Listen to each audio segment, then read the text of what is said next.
Story number 1. This happened about a decade ago, back when Halloween still felt magical. I was out trick-or-treating with my 2 friends.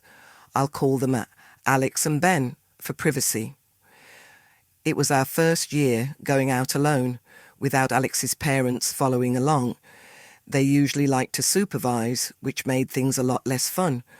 So, needless to say, we were beyond excited that year. For costumes, I went as a clown, Ben dressed as a scarecrow, and Alex, well, he threw a white sheet over himself and wore a pumpkin mask. I guess he was going for a ghost pumpkin thing. I'm still not sure what his plan was, but it worked for him. We headed out around 5 p.m. A little late, but trick-or-treating ran until 9, so we had plenty of time. The night started off perfectly. We ran from house to house, laughing, swapping candy, and just having fun. But around 7:30, something started to feel off. 2 people across the street seemed to be walking near us for a while. It almost looked like they were following our route. At first, we thought it was just a coincidence. We kept turning down random streets and mixing up our path. But somehow, they always seemed to appear nearby again. We decided to test it, made a few extra turns, basically a full circle, and sure enough, they did the same. They didn't seem threatening or anything. They were just older, maybe high school age, or young adults. And that alone made it a little strange. Then Alex suggested we take a shortcut through the woods to lose them and come out in the next neighborhood. It sounded a bit risky, but there was a familiar trail that everyone in town knew. We'd walked it during the day plenty of times, just never at night. So we slipped into the path, hoping they hadn't noticed us. The deeper we went, the darker it got. Without phone lights back then, we could barely see a few feet ahead. After a minute, we stopped, wondering if we should just go back. That's when we heard it, the sound of footsteps behind us. We froze. Then, through the darkness, we could just make out 2 shapes moving along the trail. That was enough to convince us to move quickly. We hurried forward, trying to stay quiet, but every time we paused, we'd hear those same footsteps somewhere behind us. Not close, but near enough to make us uneasy. At that point, there was no denying it. Someone was on the same trail, following the same path. We didn't know why, and we didn't stick around to find out. It felt like forever before we finally stepped out of the woods and onto a quiet street. We had no idea where we were, but we kept walking until we recognized a few houses and realized we were near Ben's neighborhood. We went straight to his house and stayed inside for the rest of the night, keeping the lights low and peeking through the windows every so often, just in case. Being kids, we didn't tell anyone. Alex got picked up around 10, and I stayed over with Ben. Somewhere around 2 or 3 a.m., we both woke up to the sound of light footsteps outside, soft crunches on the driveway. His room faced the front yard, so it sounded close. But when we looked out the window, there was nothing. Maybe it was just the wind. Maybe our imaginations were running wild after everything earlier. But to this day, every Halloween night, I still get that uneasy feeling whenever I sense someone walking behind me. Thankfully, he didn't do anything. He simply turned around and walked away. I stood still behind the door, listening until his footsteps faded into the distance. Things were definitely getting strange with this man, but I tried convincing myself that it was over. A few days passed. No sign of him, no knocks, no visits. Gradually I stopped thinking about it. Then Halloween night arrived.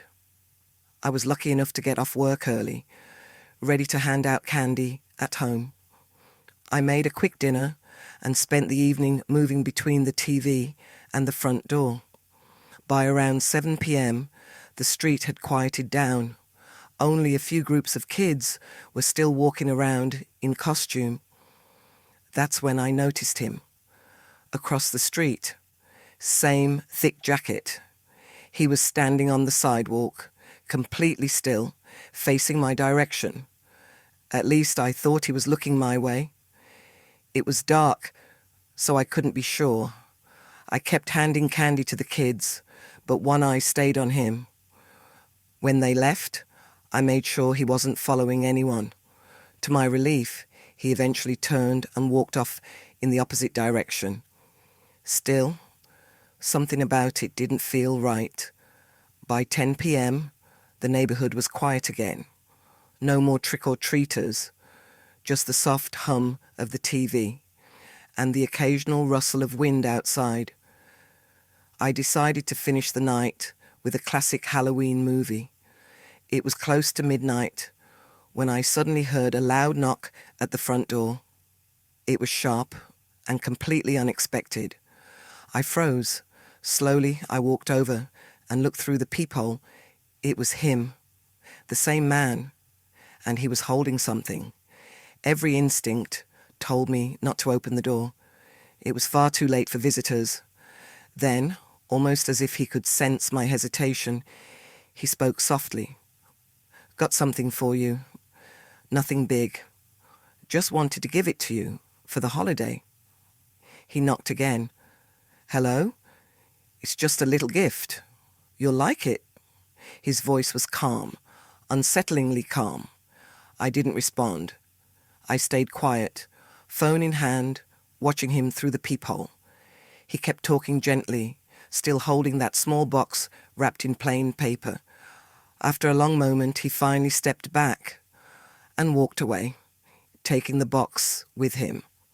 When the police arrived, I explained everything. They checked around but didn't find anyone.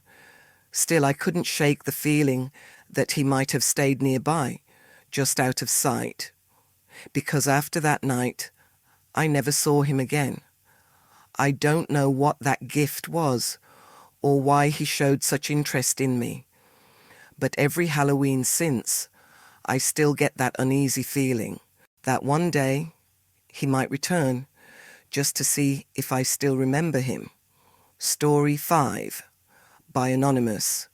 This happened a few years ago on Halloween. I was still a kid, not super young, but at that age when some kids start thinking they're too old for trick-or-treating. Most of my friends skipped it that year, but my best friend Jason and I were still excited. For me, it wasn't even about the candy. It was the atmosphere, the chilly air, the decorations, the sense of adventure. And of course, the mountain of candy at the end didn't hurt.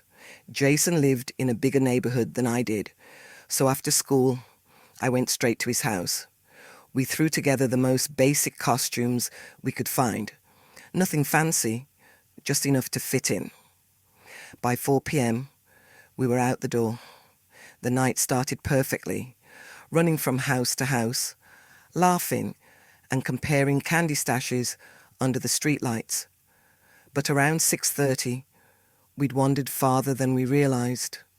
A few neighborhoods past Jason's, into an area that felt completely unfamiliar. This place was different. Instead of looping back into more houses, the road drifted into a wooded area.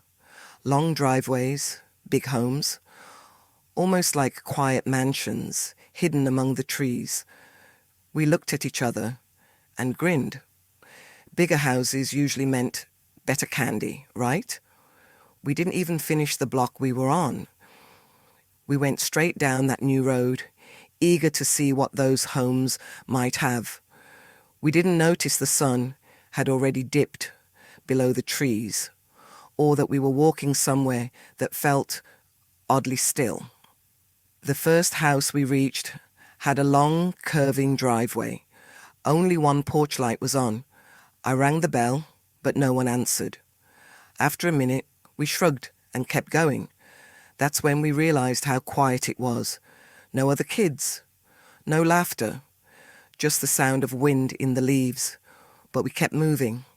House after house, 8 or 10 in total, all dark, all silent. Then, just as we were about to turn back, we saw it, a soft orange glow deeper in the woods. Another house. This one had decorations, jack-o'-lanterns, string lights, cobwebs on the railing. Finally, we thought, someone's home. We ran up the long driveway, our excitement returning. The house was huge and beautiful, with ivy climbing the walls. But as we reached the porch, something caught our attention. The front door was already open. Inside, the house was almost completely dark, the kind of darkness that feels heavy, like it's swallowing the air around you. The only light came from somewhere deeper inside, a soft, flickering glow that might have been a candle. It shimmered faintly against the walls, just enough to reveal the outline of the open doorway. Still, I knocked, once, then twice. No answer. Jason shifted nervously beside me. The wind rustled through the trees, and for a second, that faint glow inside seemed to flicker out completely. I was about to turn around when movement caught my eye. Someone was standing in the gap between the door and the frame. An older man, maybe in his 50s. His hair was thin and greyish, his skin pale under the soft light, and his eyes wide, almost as if he'd been standing there before we even knocked. He smiled, a slow, polite sort of smile that didn't quite reach his eyes.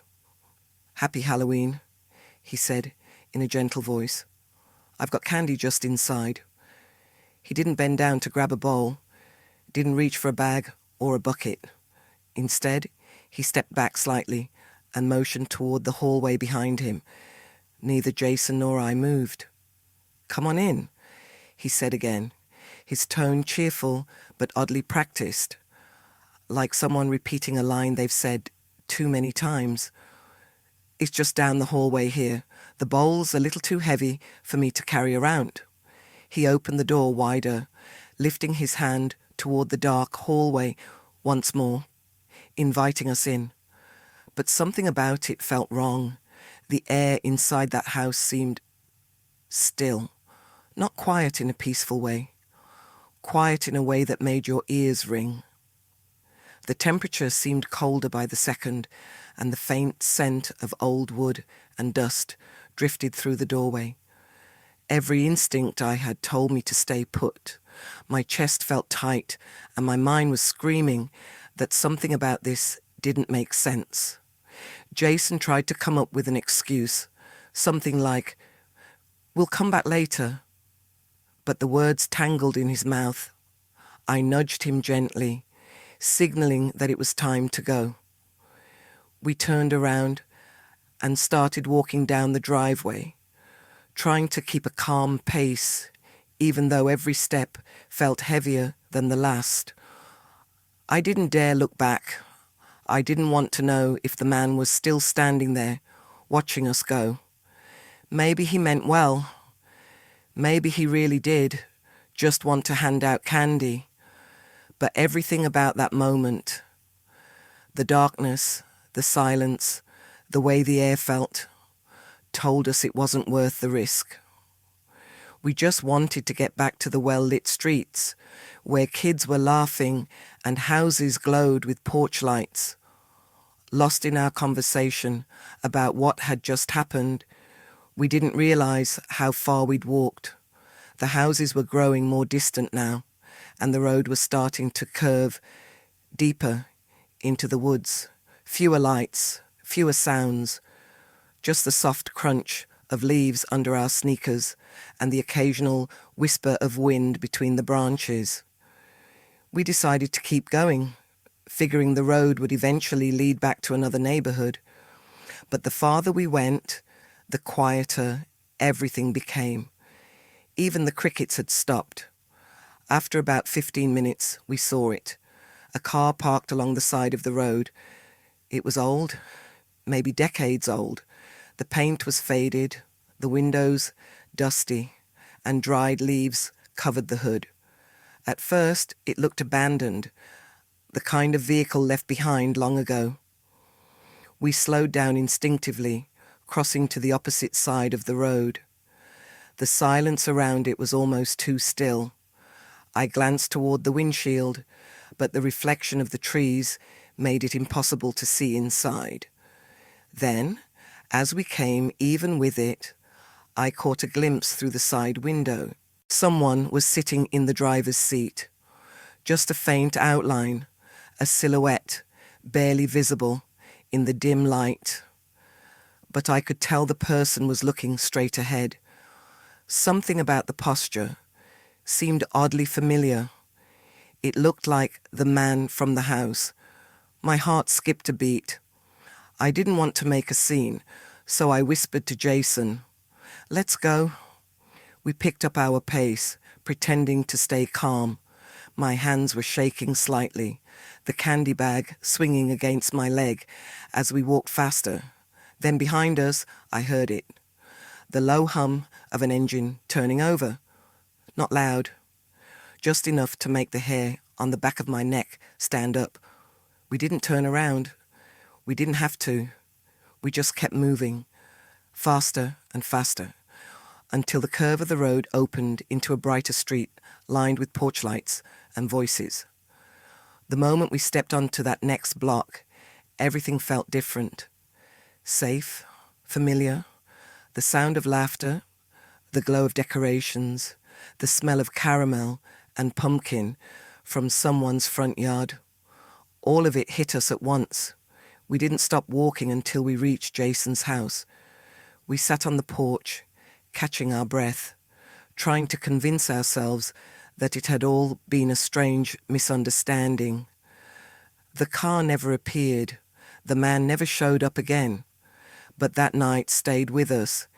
Even now, years later, every time I see a dark house with its door left slightly open on Halloween, I remember that glow in the woods and the quiet voice inviting us inside.